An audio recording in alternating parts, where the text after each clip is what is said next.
What kind of economic systems are best at allowing us to exercise the fact that we are created in the image and likeness of God? Now keep in mind that if you take tiny steps towards any goal, it's just a matter of when you're going to reach it.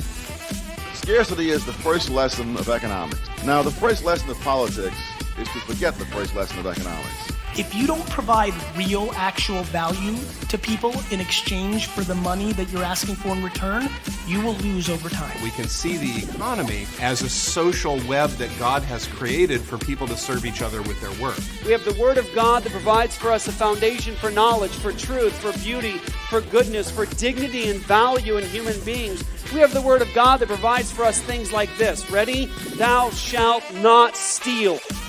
Ethics on the legitimacy of wealth and entrepreneurship individually. Secondly, postmillennial eschatology. That is, the kingdom of God expands across the earth before Jesus comes back in final judgment.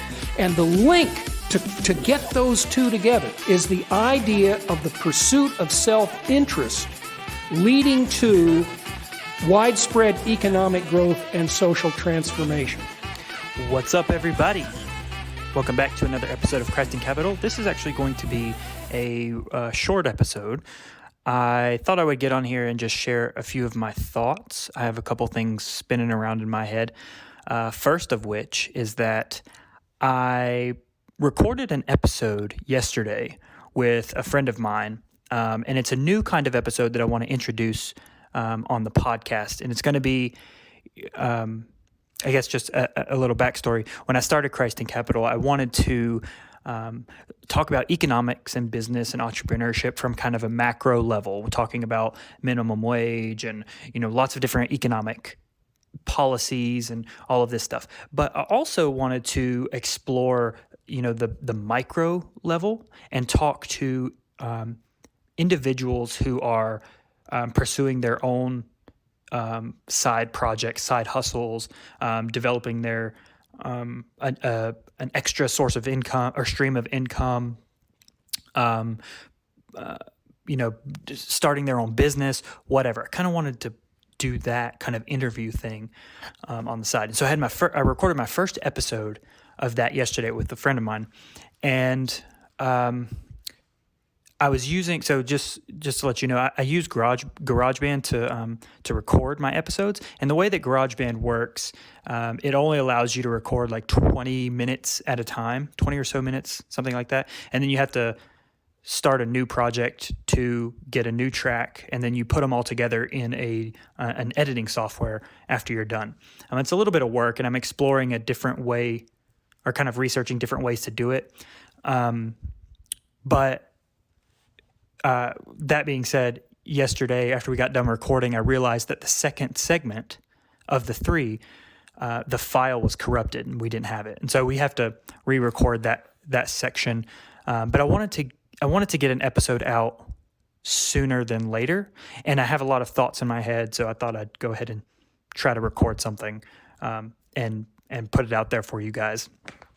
And just so you know, if you have an iPhone, it has, or you can get the GarageBand app, and the GarageBand that I have set up on my iPad, I don't really have a lot of good things to say about it. There's a lot better recording systems, but with this with this app, it's really cool. Like, they have a lot of cool features on there where you can record your voice in like a monster's voice and alien voice and all this stuff, all these special effects, and it's just a really simple way to just open an app and record your thoughts quick, rather than having to set up the mic, the standard mic, and all this stuff.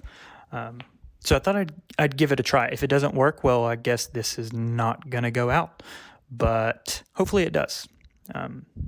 Yeah, these phones are amazing. There's nothing you can't do with them. Yeah, so be looking forward to that. I wanted to read you guys something that I'm reading in a book. It's called Basic Economics by Thomas Sowell. And if you don't know who Thomas Sowell is, he's an economist.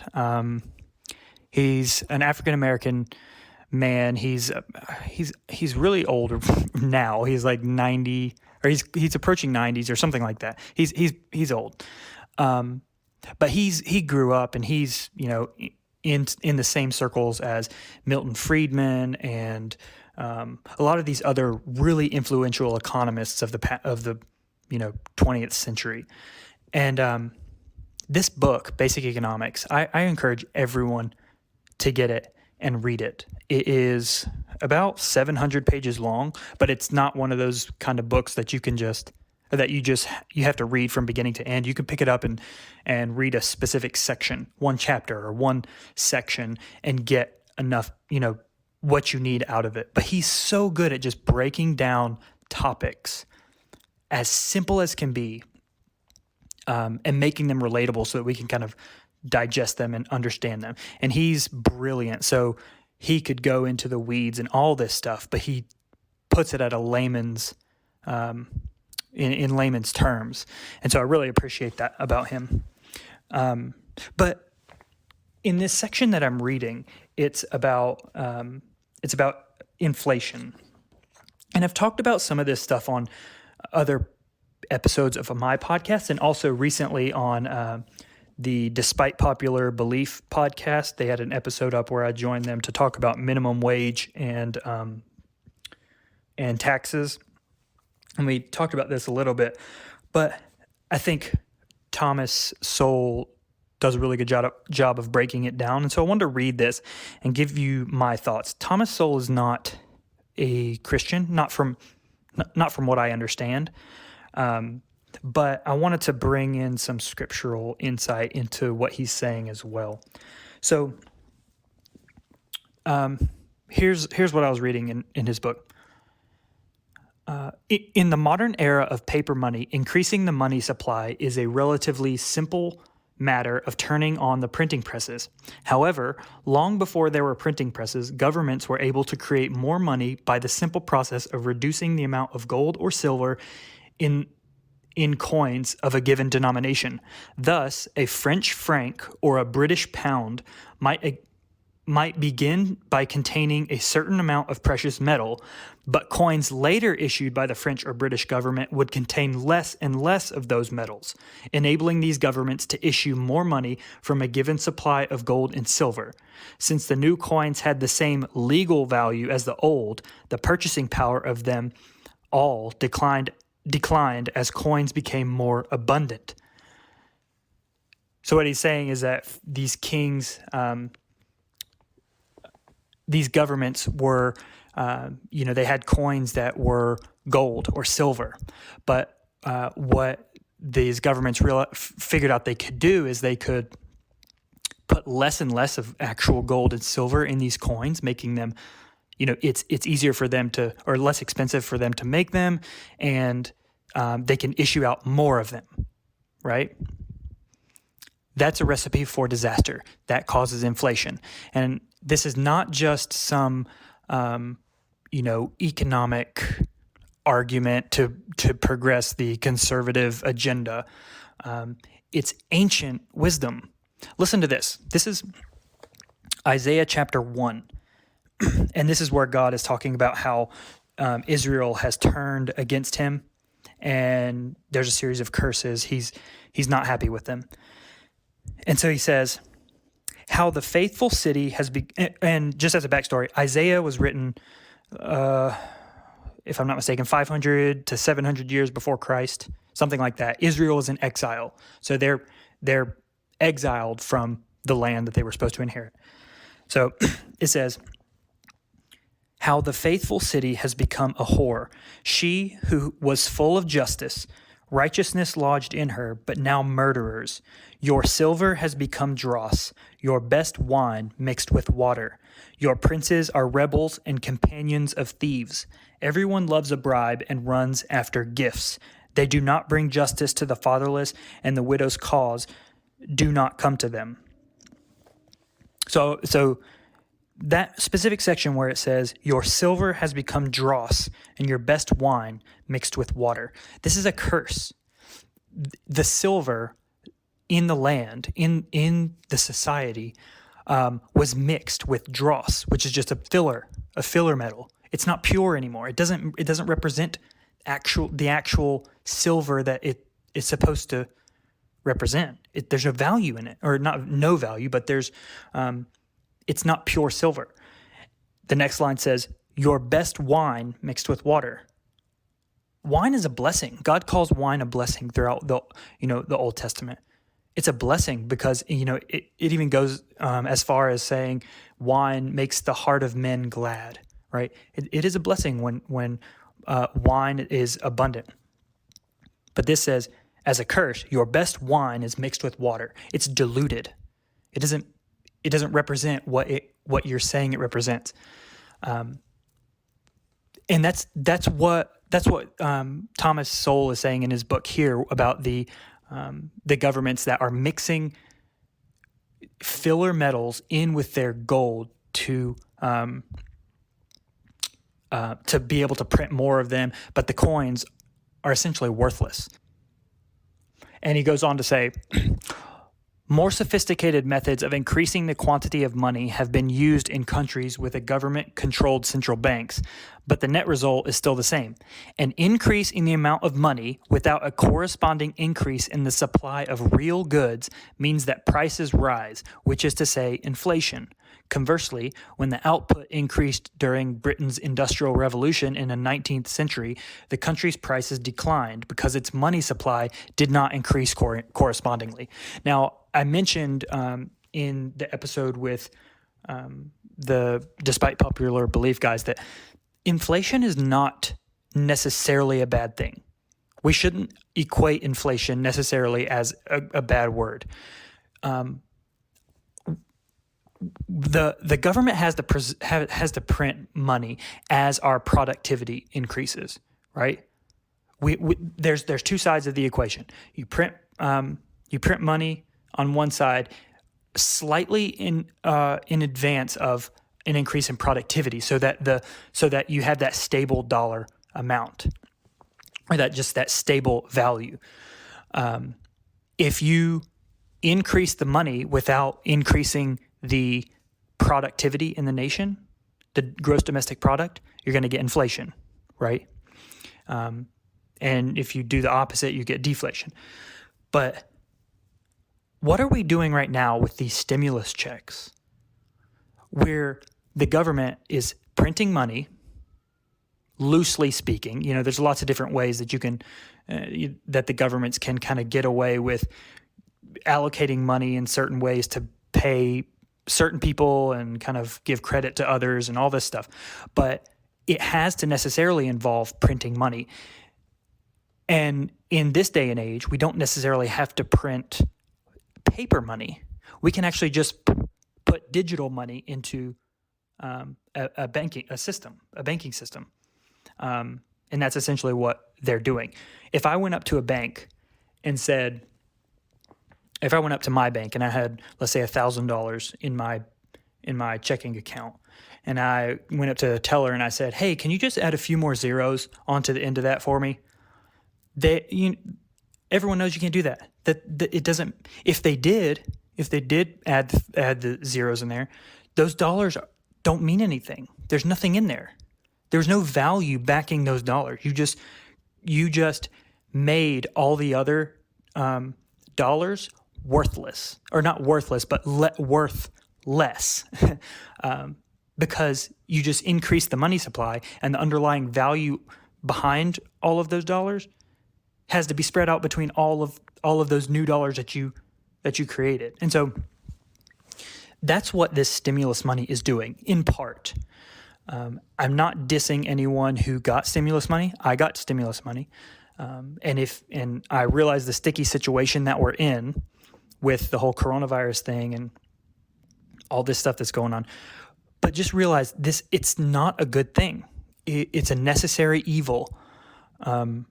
We are, I gave you the scenario of printing money without increasing the gross domestic product. But that's not our situation. We're printing money and our productivity is going down because we're in lockdown. Like both of the sides of the equation are going in opposite directions. So yeah, we're going to have inflation, in my opinion, and it doesn't happen immediately. It happens over time. This is why governments are so tempted to print money. Why the Federal Reserve is, they're tempted to go to the Federal Reserve and the Treasury and all that to print this money, because they know that they can, they can use the dollars at their value today, knowing that tomorrow those dollars are not going to be worth the same amount, because it takes a little while for the inflation to kind of make its way through the economy. But just know that that's what we're doing. We have a productivity level. We're not based on a gold standard. We can talk about how that should be the case, in a different episode.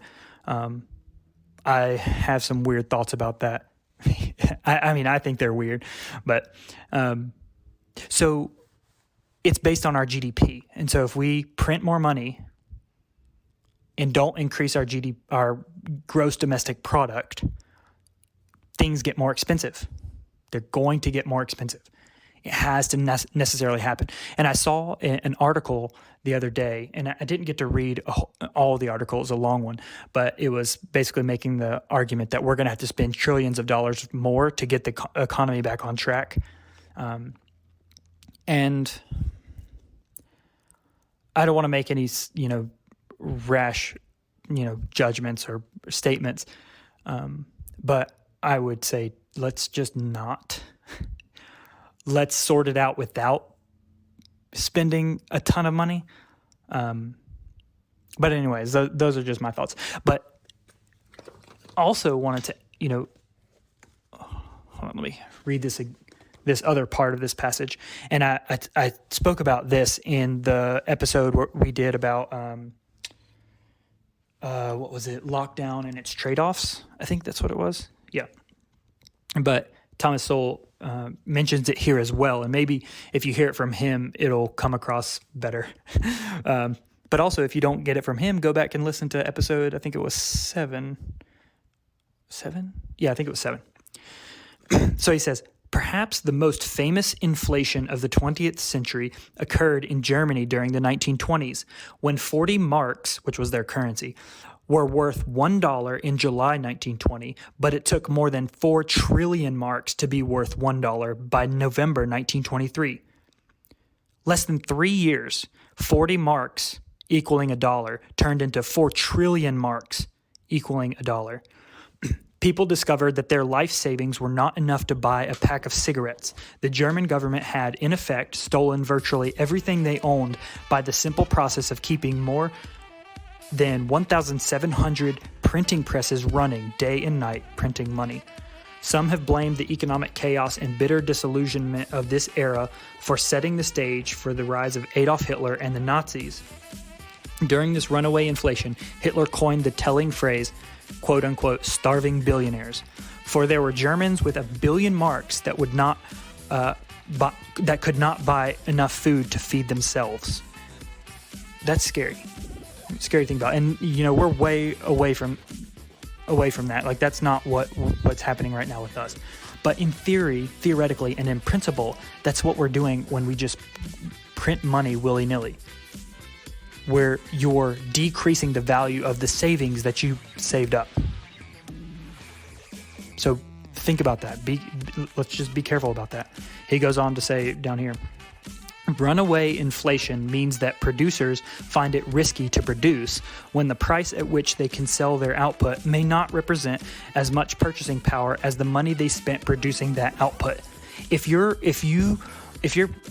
dollar is losing value at a certain pace, at some point, those producers who have long production cycles, like let's say car manufacturers, well, they're pretty quick, but let's say oil manufacturers or people who are making products that it takes a little bit of time from start to finish to create, well, they're going to close down quick because, if it's going to cost more for them to make this product than it's going to be worth to sell it in the end, right? It just, inflation is not a good thing. Deflation, I think, is even worse, but maybe I'll talk about that in another episode. But we need to realize that this money that we're getting is not, it's just not a good thing. It's not the solution. It's not the solution to the problem. Maybe you could make an argument that it was necessary to keep small businesses from going under and all this stuff, and you could have that discussion. But just realize it's definitely a necessary evil. Let's steer away from it. Let's encourage our elected officials to stop doing it. So those are my thoughts. I read that in the book and I was like, man, I wanted to, maybe someone will hear Thomas Sowell say it and it'll come across easier or more clearly. So thank you guys for listening. Be on the lookout for those new episodes, or at least the next episode that we're going to be doing of Christ in Capital, where we do an interview. It's going to be about metal, hard rock music, and the music business. It's a lot of fun. It was a lot of fun to record the episode. We'll try to get that missing part recorded and get it out to you guys. But thanks again, and we'll talk to you guys next time. And until we talk next time, I want you guys to go and love God and love neighbor and build something. Thanks.